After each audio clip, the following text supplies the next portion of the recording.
పరిశుద్ధుడా మహోన్నతుడా మీకు వందనాలు చెల్లిస్తున్నాను. మీరు ఇచ్చిన దయకాయ మీకు కృతజ్ఞతాస్తుతులు చెల్లిస్తున్నాను. ఈ సంధానంలో మిమ్మల్ని లేనబట్టి వారిని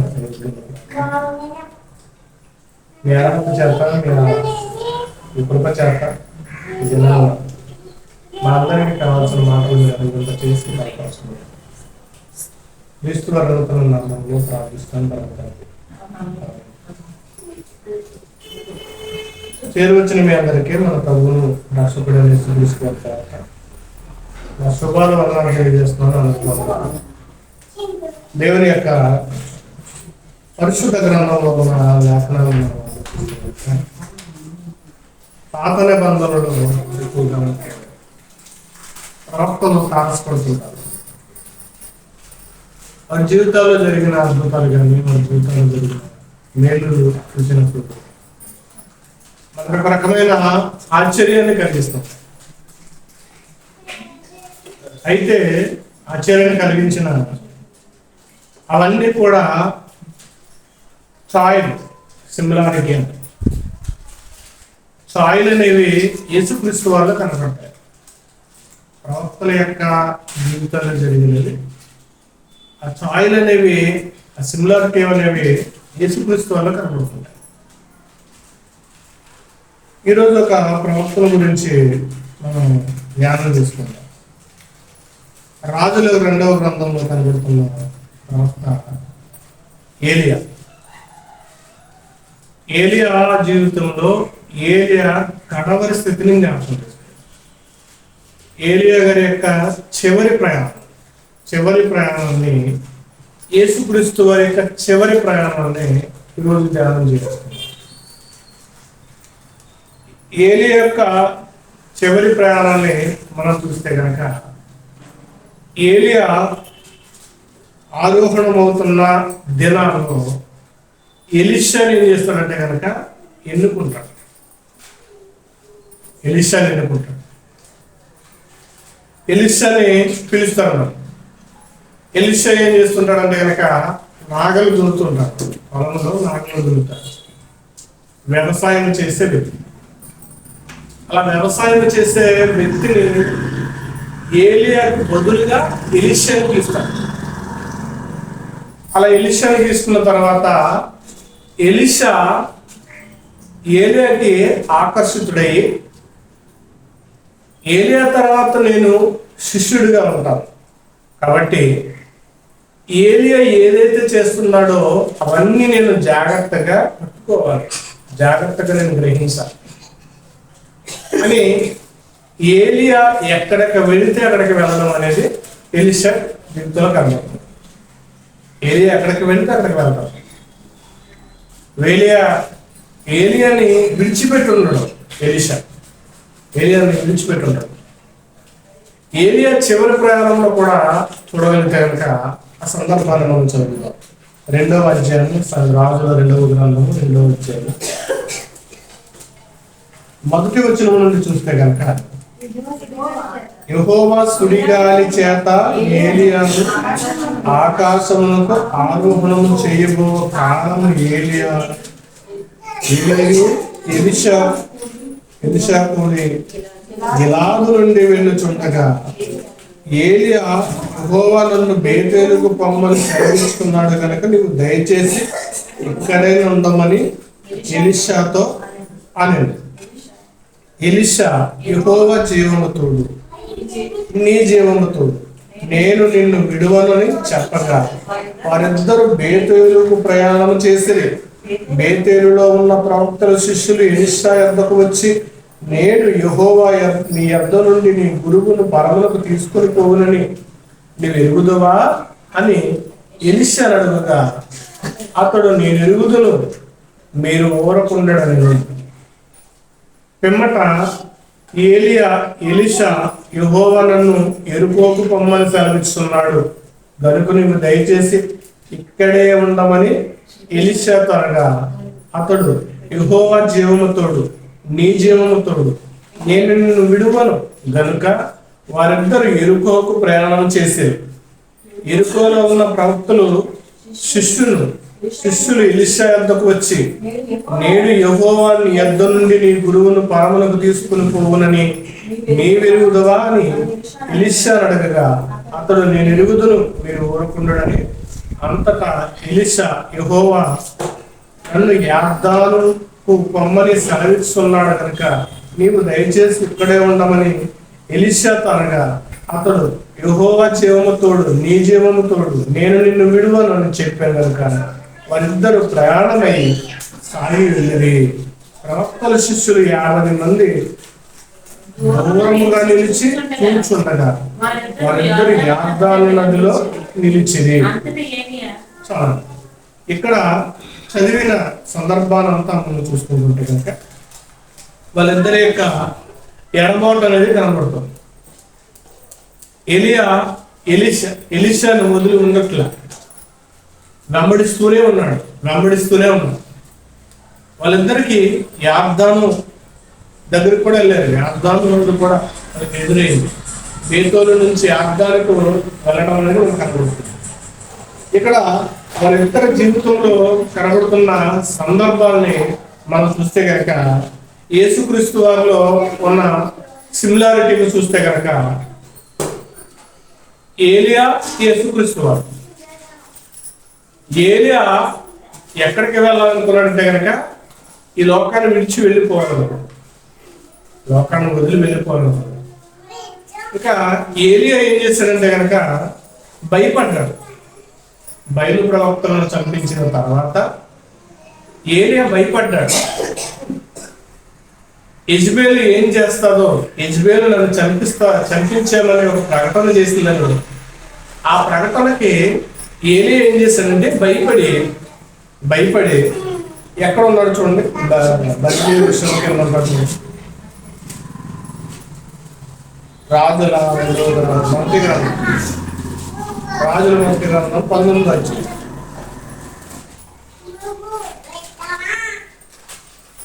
రాజుల మొదటి గ్రంథము 19వ అధ్యాయంలో 4వ వచనం. తానొక దిన ప్రయాణం అరణ్యములోనికి పోయి బల్లి వృక్షము కింద కూర్చుంది. మరణాపేక్ష గలవాడే, యెహోవా నా పితరుల కంటే నేను ఎక్కువ వాడను కాను, ఎంత మటుకు చాలు, నా ప్రాణము తీసుకుని మరి ప్రార్థన చేశారట. ఏలియా జీవితంలో కనబడుతుంది ఏంటంటే కనుక మరణాపేక్ష గలవాడే. అంటే మరణ భయం అనేది ఆయనకి ఆవహించింది. నన్ను ఎలాగ చంపేస్తాను కాబట్టి నేను ఇక్కడ ఉండకూడదు, వెళ్ళిపోవాలి. మరి యేసుక్రీస్తు వారి యొక్క జీవితంలో కూడా మనం చూడగలిగితే కనుక మత్తయి సువార్త 26వ అధ్యాయం, 46వ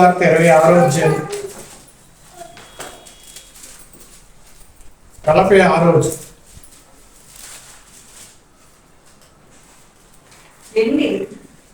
రండి వెళ్దాం, ఇదిగో నన్ను అప్పగించువాడు సమీపించి ఉన్నాడు.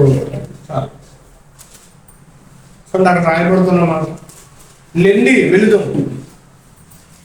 ఎక్కడికి? ఇది కూడా మరణానికి సమీపిస్తున్నారు. యేసుక్రీస్తు వారు కూడా మరణానికి సమీపిస్తున్నారు. ఆయన మరణానికి సమీపిస్తున్నప్పుడు ఏం చేస్తున్నాడంటే కనుక భయపడట్లా. లెండి వెళ్దాం, రండి, మీరు లేచి రండి. ఇప్పటి వరకు కునికింది చాలు, ఇప్పటి వరకు నిద్రపోయింది చాలు, రండి వెళ్దాం. నన్ను అప్పగించేవాడు సమీపముగా ఉన్నాడు.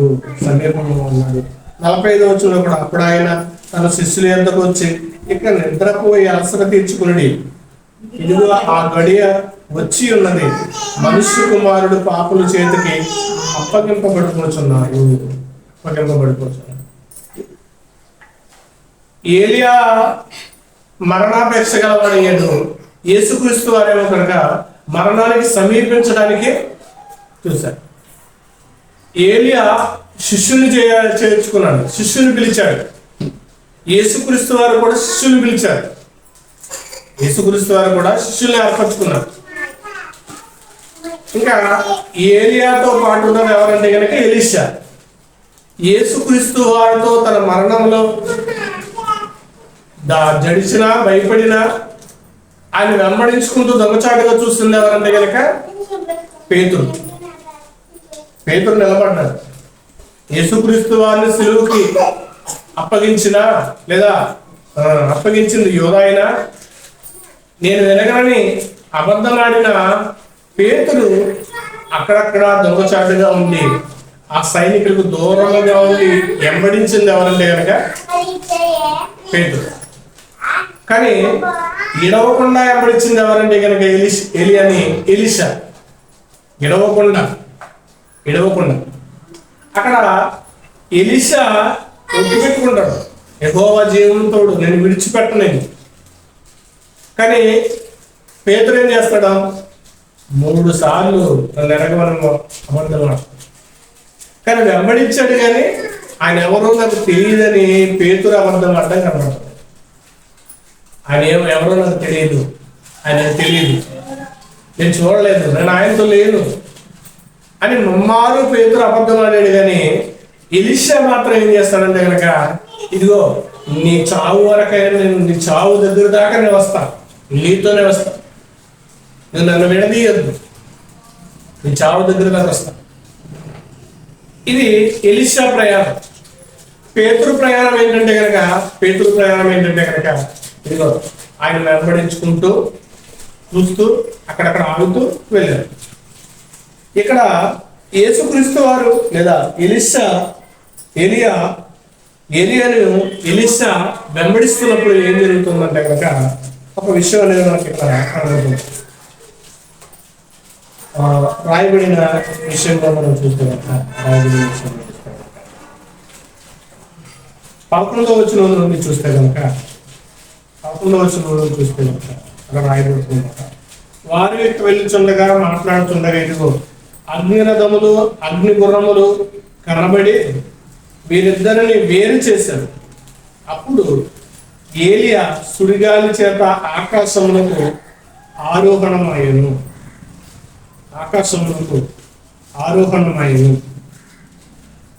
ఇప్పుడు ఇద్దరిని ఏం వేరు చేసిందంటే కనుక వాళ్ళిద్దరిని మరణం ఒకటే వేరు చేసింది. ఇప్పుడు ఏలియా ఏమవుతున్నాడంటే ఆరోహణం అవుతున్నాడు. ఆరోహణం అయిపోయాడు. ఇప్పుడు యేసుక్రీస్తు వారు కూడా ఏమయ్యారంటే కనుక ఆరోహణం అయ్యారు. అపోస్తుల కార్యము మొదటి అధ్యాయం కనబడుతుంది. అపోస్తుల కార్యము మొదటి అధ్యాయము 8వ వచనంలో మనకు కనబడుతున్న విషయం. 8వ వచనంలో కనబడుతున్న చూస్తే కనుక అయినను పరిశుద్ధాత్మ మీ మీదకు వచ్చినప్పుడు మీరు శక్తి నొందుదురు గనుక మీరు యెరూషలేము యోదయ సమరయ దేశములందంతటా భూదిగంతముల వరకు నాకు సాక్షులై ఉందరని వారితో చెప్పను. ఈ మాటలు చెప్పి వారు చూస్తుండగా ఆరోహణమాయను అంటే ఏలియాలో ఒక సిమిలారిటీ. ఏలియా కంటే యేసుక్రీస్తు వారు గొప్పవారు. ఆయనకి ఏలియా గారు ఎవరు కూడా సరిపోరు. అయితే యేసుక్రీస్తు వారు ప్రవక్తలలో ఉన్న సిమిలారిటీ మాత్రం ఏం చేస్తారంటే కనుక నెరవేర్చడం అనేది కనిపిస్తారు. ఎందుకంటే ప్రవక్త వచనములనైనను నెరవేర్చవచ్చు తిని అని ఆయన చెప్పారు. కాబట్టి ఆయన ప్రవక్తల యొక్క వచనాలను, ప్రవక్తల యొక్క జీవితాల్లో జరిగిన వాళ్ళ యొక్క జీవితంలో జరిగిన కొన్ని గుడ్ లక్షణాలు, మంచి లక్షణాలను ఆయన ఏం చేశాడంటే కనుక అవలంబించాడు, ఆచరించాడు. లేఖనాలను ఆచరించారు. యేసుక్రీస్తు వారు ఆచరించారు. ఇది ఇక్కడ ఎలాగైతే ఏలియా ఆరోహణం అయిపోయాడు, యేసుక్రీస్తు ప్రభుల వారు కూడా ఇక్కడ మనకి ఆరోహణం అయితే కనబడుతుంది. ఆరోహణం అయితే ఏలియా వెళ్ళిపోయిన తర్వాత అతని దగ్గర నుంచి జారిపడిన దుప్పడం తీసుకుని ఎలీషా ఏం చేస్తాడంటే మళ్ళీ వెనుక ప్రయాణం అయిపోతాడు.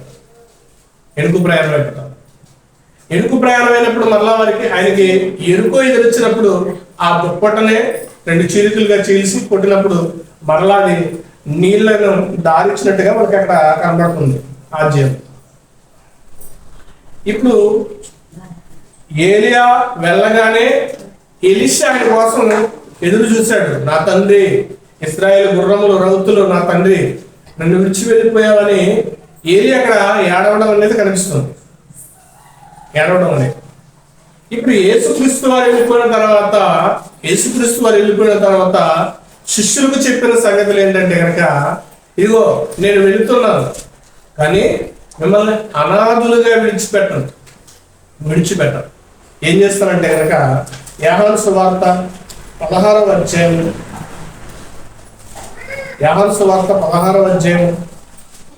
13వ వచనం చూడండి.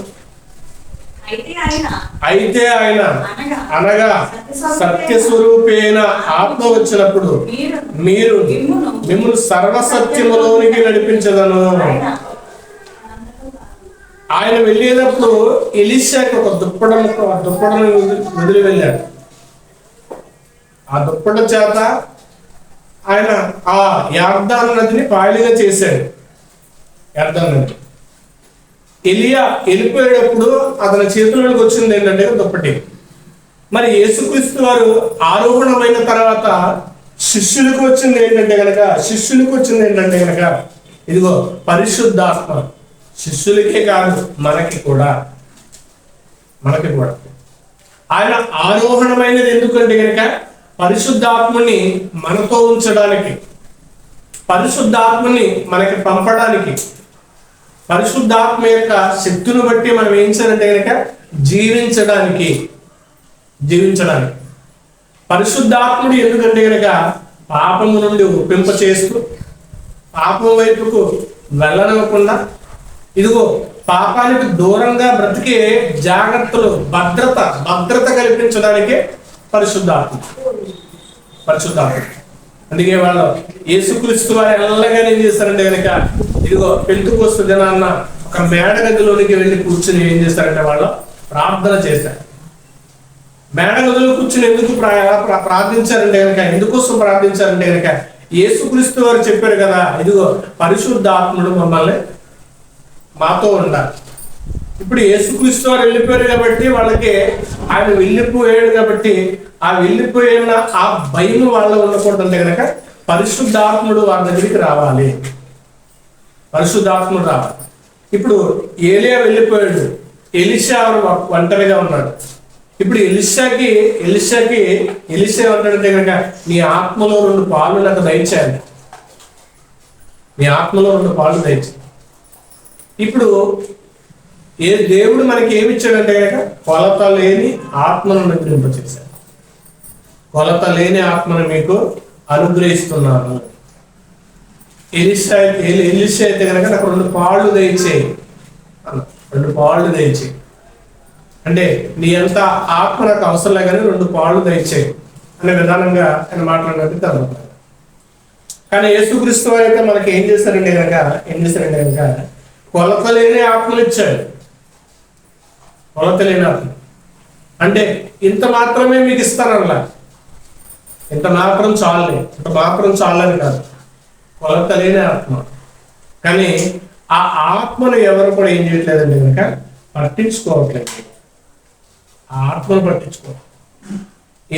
ఏలియా వెళ్ళిన తర్వాత ఎలీషా ఆయన కంటే ఎక్కువ అద్భుతాలు చేశాడు, ఆయన కంటే ఆశ్చర్య కార్యాలు చేశాడని రాయబడింది. ఏలియా కంటే ఎక్కువ చేశాడని రాయబడింది. ఇప్పుడు యేసుక్రీస్తు వారు వెళ్ళిపోయిన తర్వాత శిష్యులు చాలా అద్భుతాలు చేశారు, చాలా ఆశ్చర్యాలు చేశారు. కుంటివాడిని నిలబెట్టారు, గుడ్డివాడిని చూపించారు, మోసకాలు చేయవారిని లేపారు. ఎన్నో అద్భుతాలు చేశారు. అలాగని వాళ్ళు యేసుక్రీస్తు వారి కంటే గొప్పవాళ్ళంటే కాదు. యేసుక్రీస్తు వారు వారికి పంపించిన పరిశుద్ధాత్మ శక్తి వల్ల మాత్రమే వాళ్ళు ఏం చేస్తారంటే కనుక అద్భుతాలు చేశారు. యేసుక్రీస్తు వారు పంపించిన పరిశుద్ధాత్మ, ఆ ఆ పరిశుద్ధాత్మ వల్ల వాళ్ళు దేవుని యొక్క కార్యాలను చేయగలిగారు, దేవుని మేలులను వాళ్ళు చేయగలిగారు. చివరిగా వారి యొక్క చివరి దిన ప్రయాణంలో వాళ్ళు ఏం చేస్తారంటే కనుక అద్భుతాలు చేయలేదు. ఎక్కువగా ఎందుకంటే సంఘాల్లో ఆ అద్భుతాలు ఆశ్చర్యాల గురించి ఎక్కువ మాట్లాడుతున్నారు. వారి జీవితాల్లో వేదన, శోధన, బాధ, శ్రమలు, నిందలు, కన్నీళ్లు అవన్నీ భరించడానికి ఎవరో సహాయపడ్డారంటే కనుక పరిశుద్ధాత్ముడు సహాయపడ్డాడు. చాలా మంది ఈరోజు కృపా వరాలు ఉన్నవి అని మాట్లాడుతూ, అంటే స్వస్థపరిచేవారు, అద్భుతాలు చేసేవారు, ఇంకా ఉన్నవి అని మాట్లాడితే ఏమంటారంటే కనుక పరిశుద్ధాత్ముడు అవి చేయించారు. ఇప్పుడు వాళ్ళ యేసుక్రీస్తు వారి యొక్క శిష్యులు చివరి దశలోకి వచ్చేటప్పటికి వాళ్ళు అద్భుతాలు చేస్తూ కూర్చోలే. సంఘాలను ఏం చేశారంటే కనుక దేవుని ఆత్మ చేత కట్టారు. దేవుని యొక్క ఆత్మలో ఎలా బ్రతకాలో వాళ్ళకు నేర్పించారు. పరిశుద్ధాత్మ ఎందుకు వారికి ఉపయోగపడుతుందో తెలియచేశారు. పరిశుద్ధాత్మ ద్వారా వాళ్ళు ఎలాంటి యొక్క శ్రమనైనా తట్టుకునే ఆ శక్తి చేత వాళ్ళు ఏం చేస్తారంటే కనుక వాళ్ళే బలపరిచారు.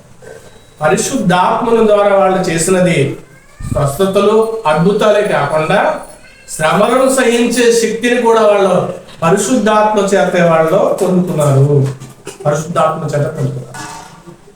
చివరి యొక్క ప్రయాణంలో, చివరి యొక్క స్థితిలో అపోస్తులు ఎలా చనిపోయారంటే కనుక చాలా హింసలకు గురై, చాలా నిందలకు గురై చనిపోయారు. అలా చనిపోయేంత ధైర్యం వాళ్ళకి ఎక్కడిది అంటే కనుక పరిశుద్ధాత్ముడు ఇచ్చాడు వాళ్ళకి. అలా చనిపోయేంత ధైర్యం వాళ్ళకి ఎక్కడి నుంచి వచ్చిందంటే కనుక పరిశుద్ధాత్ముడు వాళ్ళకి అనుగ్రహించాడు. పేతురు ఎలాంటి వాడంటే కనుక యేసుక్రీస్తు వారిని పట్టుకుంటేనే పారిపోయాడు. శిష్యులందరూ పారిపోయారు. ఆయన అరెస్ట్ చేస్తేనే అందరూ పారిపోయారు. మరి ఆయన లేనప్పుడు ఏం చేశారంటే కనుక అధికారి దగ్గరికి వెళ్ళారు, జైల్లో పడేస్తే వెళ్ళారు, సరసాల్లో వేస్తే వెళ్ళారు, సంఖ్యలు బిగించినా భయపడలేదు. ఎలా వచ్చింది ఈ ధైర్యం అంటే కనుక పరిశుద్ధాత్మ ద్వారా. దేవుడు అద్భుతాలు చేస్తాడు కొంతవరకే, దేవుడు మహత్కార్యాలు చేస్తాడు కొంతవరకే.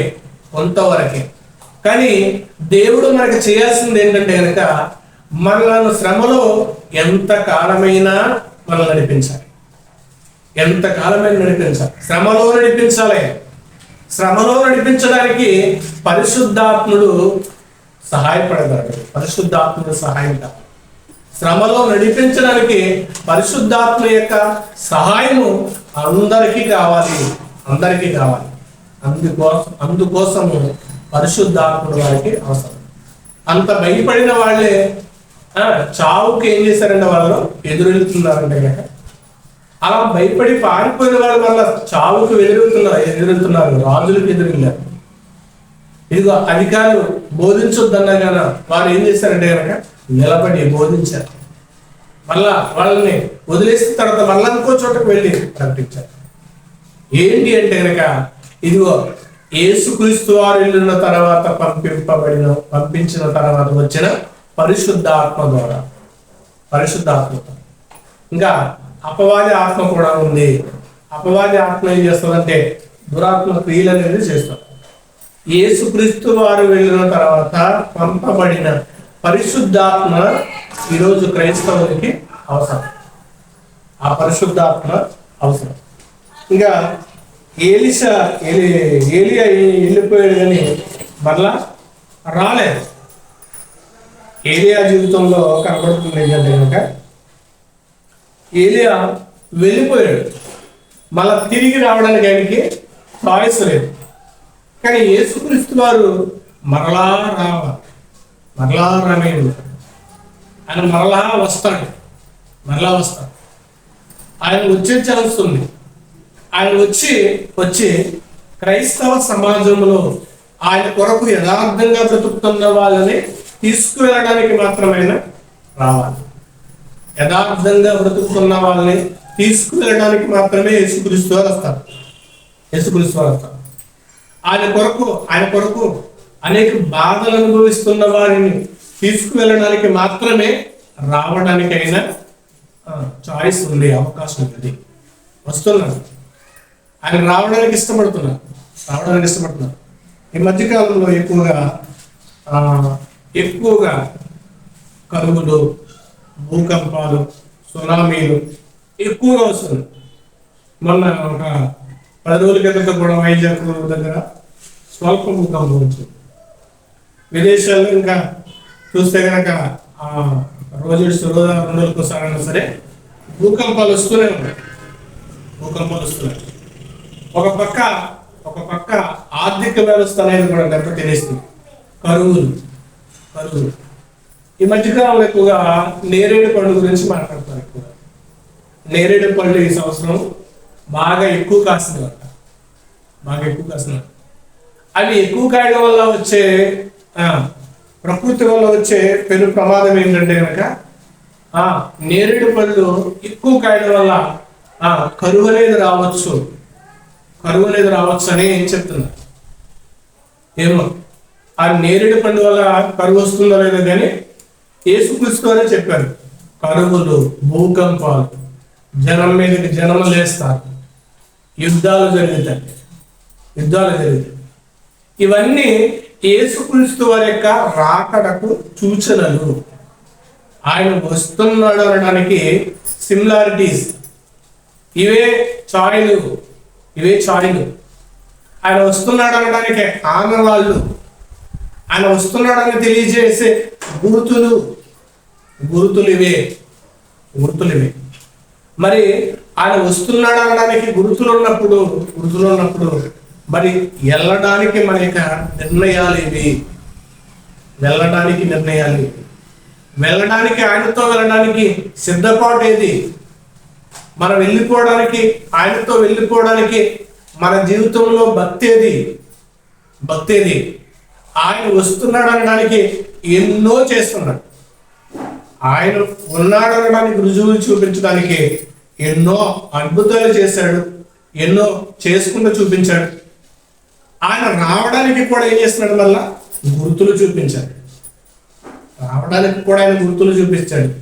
అందుకే ఆయన దొంగ వచ్చినట్టుగా వస్తున్నాడు అని పేతురు గారు రాసుకుంటూ వచ్చారు. కానీ ఆయన రావడానికి మాత్రము గుర్తులు చూపించాడు.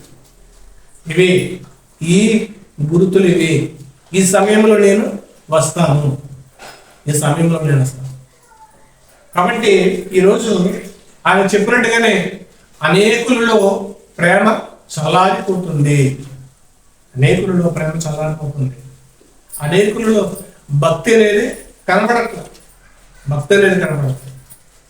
అనేకుల్లో కరుణ అనేది కనబడట్లేదు. జాలి అనేది కనబడట్లేదు.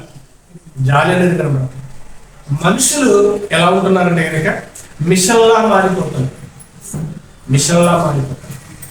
కాబట్టి ఇవన్నీ చూస్తున్నప్పుడు క్రైస్తవుడికి ఏం కావాలంటే కనుక ఇగో పశ్చాత్తాపం అనేది కావాలి. పశ్చాత్తాపం ఎందుకంటే పశ్చాత్తాపం ఉంటే గనక పరిశుద్ధాత్ముడు మనతో ఉంటాడు. పరిశుద్ధాత్ముడు మనతో ఉంటే గనక దేవుని ప్రేమను మనం ఏం చేయగలమంటే గనక కురిపించగలం.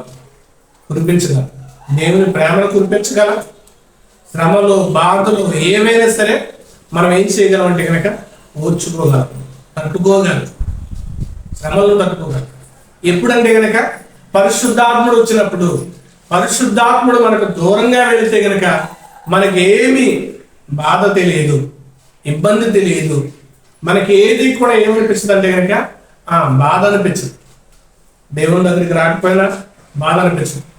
దేవుని సన్నిధానంలో మొరపెట్టకపోయినా బాధ అనిపించదు. వాక్యం చదవకపోయినా బాధ అనిపించదు. ఎప్పుడు పరిశుద్ధాత్ముడు లేనప్పుడు. పరిశుద్ధాత్ముడు అంటే కనుక ఆయన కోసం ఏం చేయాలో అవి చేస్తాడు.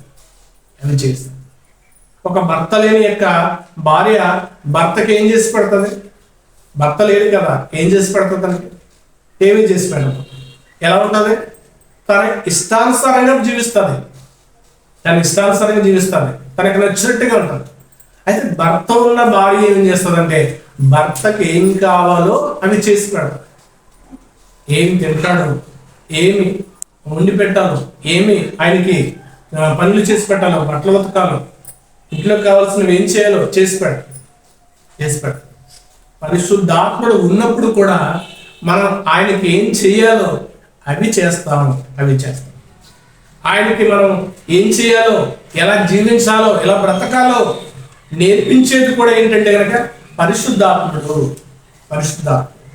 కాబట్టి ఏలియా వెళ్ళిపోయిన తర్వాత ఎలీషాకి దుప్పటి మాత్రం వదిలేడు. యేసుక్రీస్తు వారు వెళ్ళిన తర్వాత మనందరికీ కూడా పరిశుద్ధాత్మను పంపించాడు. పరిశుద్ధాత్మను ఎందుకు పంపించాడంటే మరలా యేసుక్రీస్తు వారితో మనల్ని మమేకం చేయడానికి, కలపడానికి, యేసుక్రీస్తు వారితో తీసుకువెళ్ళడానికి. సో ఈరోజు ఎక్కడికైనా వెళ్ళాలంటే కనుక గైడ్ కావాలి. ఏదన్నా మనం తెలియని దేశం వెళ్ళాలంటే ఒక గైడ్ ఉంటాడు. ఆ గైడ్ మనల్ని తీసుకువెళ్తాడు. నిన్న ఫేస్బుక్లో ఒక పోస్ట్ చూశాను. తెలిసినప్పుడు పాస్టర్ యెరూషలేము యాత్రకని రావాలనుకుంటే సెప్టెంబర్ మాసంలో అని ఒక పోస్ట్ చూసి పెట్టాడు. ఇప్పుడు ఆయన ఏం చేస్తాడంటే కనుక గైడ్గా మనం తీసుకువెళ్తాడు, గైడ్ చేస్తాడు. ఇదిగో ఇక్కడ యేసుక్రీస్తు వారు పుట్టిన స్థలం, ఇది దావీదు స్థలం అని చూపించడానికి ఒక గైడ్ అనేది ఎలాగైతే అవసరమో ఇప్పుడు ఆయనతో మనల్ని తీసుకువెళ్ళడానికి, ఆయన దగ్గరికి తీసుకువెళ్ళడానికి పరిశుద్ధాత్మను మనకి అవసరం. దేవునితో ఉండడానికి మనం గైడ్ చేసేది ఎవరంటే కనుక పరిశుద్ధాత్ముడు. కాబట్టి పరిశుద్ధాత్ముని ఒకవేళ వెళ్ళిన మరలా ఆయన కోసము వేడుకోవడానికి, ఆయన కొరకు మనం సిద్ధపడడానికి, మరలా ఆయన్ని రమ్మని ఆహ్వానించడానికి ఏంటంటే కనుక కేవలం సొల్యూషన్ ఏంటంటే కనుక ప్రార్థన.